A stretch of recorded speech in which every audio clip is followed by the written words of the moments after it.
What are some psychology experiments with interesting results? White rats and black rats were raised separately without seeing each other. When a black rat was placed in the white rat's cage, the other rats ostracized him. When white and black rats are raised together and a new black rat is placed in a cage, the white rats accept him.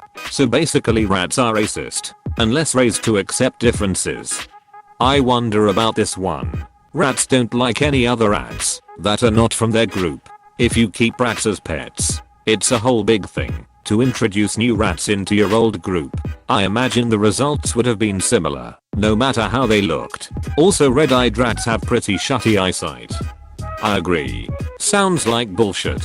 You need to bond rats slowly and carefully if you want to introduce another rat to the pack. I'm late, but nobody has said it yet. The self-fulfilling prophecy studies are very important to social psychology and their findings have many real-world applications. Basically, they brought together a group of kids and formed a club with a real teacher. They gave the kids a test for overall academic skill at the start of the course, but didn't really use the scores. Instead, they told the teachers that a few students, picked at random, were very brilliant and scores very highly. They then observed the club for a long period of time and noticed that the teachers gave the kids they thought were brilliant much more attention. At the end of the study, the kids took the test again and they found that the kids who were randomly named brilliant at the start actually scores higher than the rest of the club, but the kids, again, at the start, didn't score any different from the rest of the club, but through the self-fulfilling prophecy they became the best in their club. This obviously has tons of application in the world and especially education. I've heard there is a similar process that happens in China with people born into the year of the dragon, predicted to be highly successful etc. The monster experiment. Although it is horrible how they left the children with mental health issues at the end, this experiment gave very good insight to how to parent a child. On this experiment, they took groups of orphan children and separated them into 3 groups. One was the control, the second were told they has a lips and were doing bad, and the third was told that their speech was perfect. As the experiment went on, Group 2 began developing lisps after being berated constantly. They became shy and reserved. They were scared to speak because they didn't want to get in trouble because of their poor speaking skills. Group 3, however, had the opposite happen. They talked better. They were more willing to improve. They were encouraged to keep speaking and told that their speech was amazing and perfect. By the end of the experiment, they had one group with no change, one group with now mentally ill children with a speech impediment, and one group with great speaking skills. It truly shows that encouraging children is the way to go, and that verbal abuse can be just as, if not more, harmful as physical abuse. Not entirely sure it fits into the category, but the Rosenhan Experiment. 13 people feigned mental illnesses to get into mental hospitals and all were admitted with different diagnoses. They then assumed their normal personalities, but to be released they all had to admit that they were mentally ill. There was a second part where a hospital challenged Rosenhan to send multiple fake patients to the hospital and they would rate their patients on a scale of whether they think they were faking. They identified many possible fakers, but Rosenhan in fact hadn't sent anyone. The 3 Christs of Ipsilanti. Psychologist forces 3 people who believe that they are Jesus Christ to live together. It does not go well. The psychologist, Milton Rokeach, had heard of a case where 2 women who believed that they were Mary, Mother of Christ, were forced to live together, and one of them broke free from their delusion. So he figured, 3 Christs. What would happen? They were angry at each other, often had physical fights. They eventually started getting along by avoiding the topic. He would ask them about the others, and each would say that the others were crazy, that they, of course, were the real Jesus. No cures, some unethical stuff. Interesting though.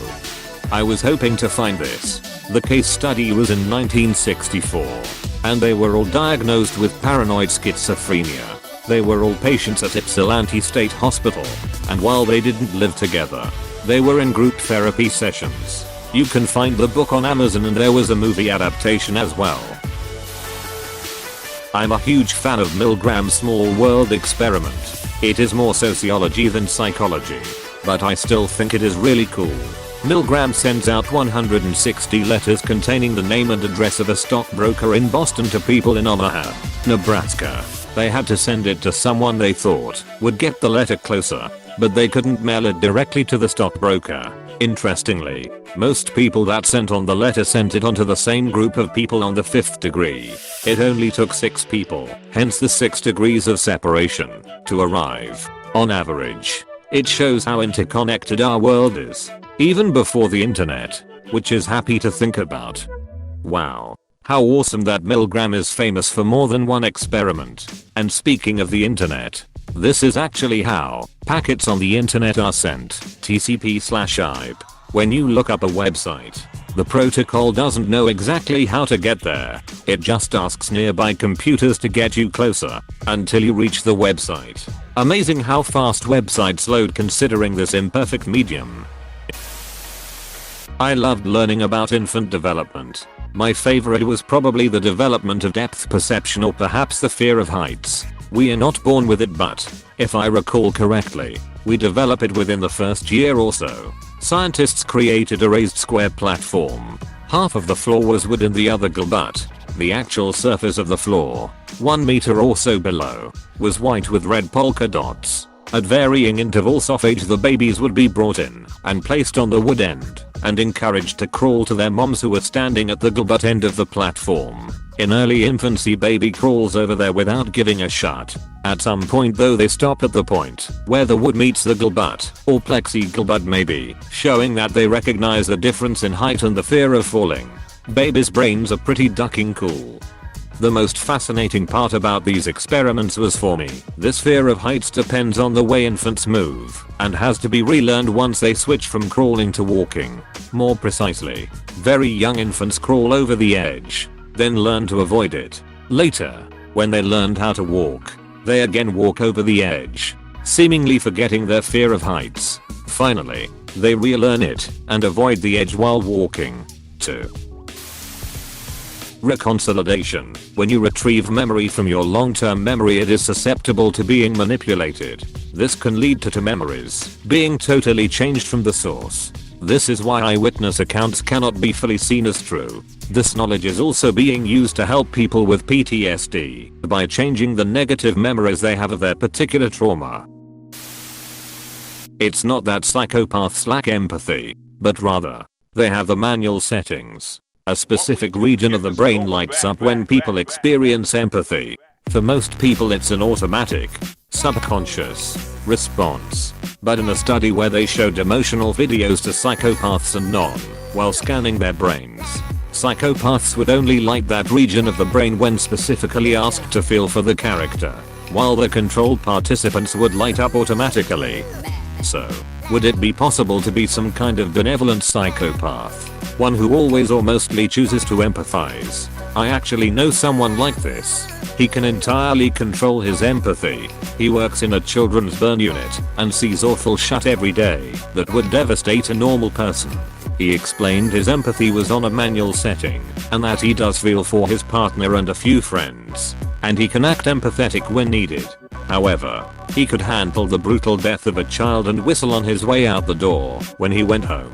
This dude is using his lack of empathy to help kids that are hard to even look at for most people, because he recognized and embraced his difference. He has been my friend for a decade, and it's kinda like being friends with a beautiful, nice iguana. It is not like being friends with a dog or a cat. One time I participated in a paid research experiment. I was basically tricked into thinking I was drunk. I was placed in a room with 2 other people and we were instructed to drink vodka with cranberry juice over a period of time while we socialized. After we drank, I was placed in a room where I had to read some flashing words on a computer. I felt pretty drunk at this point. When the researcher came back into the room, he gave me my car keys and said I was never actually given alcohol. He briefly told me that, because I was anticipating drinking for this experiment, that my brain had tricked me into feeling the effects of being intoxicated. I immediately snapped out of it and was completely amazed at how I felt. I've done this to younger siblings and relatives that won't shut up about wanting to drink shots. We just rub a bit of alcohol round the rim of the shot butt and fill it with water. 3 deep and Theo starts snoozing on the sofa within the hour. The chocolate martinis I make for my auntie who gets too tipsy too easily are basically chocolate milk with a splash of chocolate liquor. Like. The kids could probably drink them and be fine to drive home. Solomon Ash's experiment on conformity. He set up a test wherein he would show 3 lines of different lengths to 5 or 6 individuals. I forgot the exact number, who had to state which line was the longest of the 3. The thing is, only the last individual is the participant and the others are actors paid to answer in a specific manner. For the first few questions, they choose the correct answer, but later on they start choosing the wrong one. The participants are conflicted as to whether they will say the correct answer or conform to the wrong answer as to not be judged by others or due to self-doubt of their own answers. In the end, most do conform. It's really interesting since it shows how powerful conformity is in the face of doubt. Up to a point that some even questioned their own sanity during the test. Another variation of the experiment also had interesting results. It had the same setup with 5 individuals with the last person being the participant. However, this time some of the actors say the wrong answer, while one actor says the correct one. There was an increase in participants who would choose the correct answer and avoid conformity. It shows how much doubt one can have on oneself when alone, but be brought back to self-confidence when they find outside support. Edit. Conformity in participants might be caused by either being afraid others' judgment or due to self-doubt. Reminds me of the experiment where they taped PPL in a waiting room. Every time a beep occurred everyone would stand and sit. An on-actor walks in, and after 2 beeps starts doing it as well. And it got to the point where only the outsider was the only one in the room and he keeps standing. So they brought in other non-actors and they did the same thing the original non-actor was doing, even though they were now both alone and don't know why they do it. That's so cool. If you see it in the bigger picture, that's so similar to how age-old traditions stand through the test of time. Suddenly people come up with their own reasons, but never even knew the original reasons of the traditions. Aaron and Dutton, 1974, misattribution of arousal. Men who had just walked across bridge, either steady or unsteady, were approached by a female psychology student, posing to do a project on the effects of exposure to scenic attractions on creative expression. The men had to complete a questionnaire and write a short dramatic story about a picture she provided, and she gave them her phone number if they had more questions. Men who walked across the shaky bridge were more likely to call her up because they misattributed the arousal from the bridge to the woman. TLDR, watch a horror movie on the first date. Edit, grammar. Sorry about the confusion. What if I see a comedy on the first date, but hire someone to mug us outside the theater? Then it becomes a flex seal bond. Cause you survived something together while high. Not a psychologist, but the one where given a choice between sitting down doing nothing and shocking oneself, people tend to choose the shock. Ergo, we would choose pain over boredom. Curiosity over boredom maybe? I don't know the name of it, but apparently 2 people become closer if they survive through something together. Not even actual surviving death scenarios but anything that has you on your toes and heart racing. Like a roller coaster. Had to look it up because I remember hearing about this one. Misattribution of arousal. Not necessarily sexual arousal, but any sort of heightened or hairline emotional state. If you're with someone, your brain may link the two. We looked at a case study of a couple who weren't that great for each other. They had fairly destructive tendencies and a good bit of argumentation, non-compromise, and tearing each other down. But they were wildly crazy, rom-com level head over heels for each other. Their early dating included roller coaster rides, the car breaking down at 10 p.m. while it was snowing, and they had to walk home miserable, the store being robbed while they were there, and a death in each family. Early dating included roller coaster rides, the car breaking down at 10 p.m. while it was snowing, and they had to walk home miserable, the store being robbed while they were there, and a death in each family.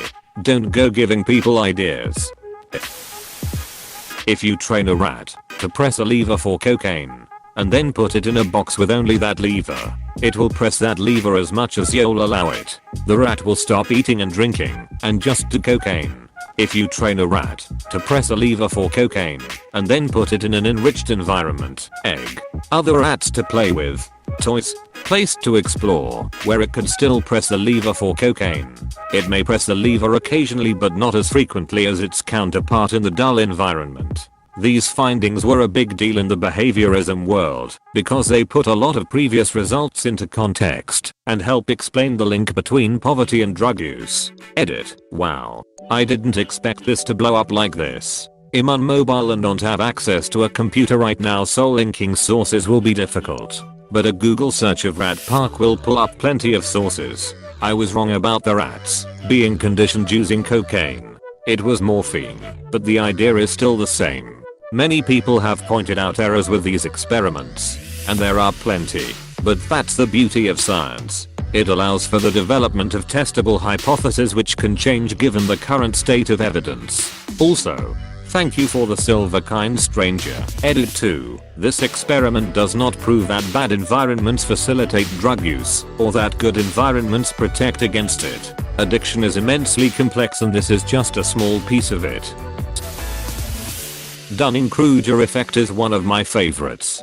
Basically, people with less expertise in a field will overestimate their abilities in the given field because they don't know enough to see the limits of their expertise. At the same time, experts tend to underestimate their abilities because they know too well what they don't know. The phenomenon has, among other factors, been linked to anti-vaxxers who overestimate their expertise, not seeing what they don't know, with dire consequences. Or every online game ever. Hey, thanks so much for watching.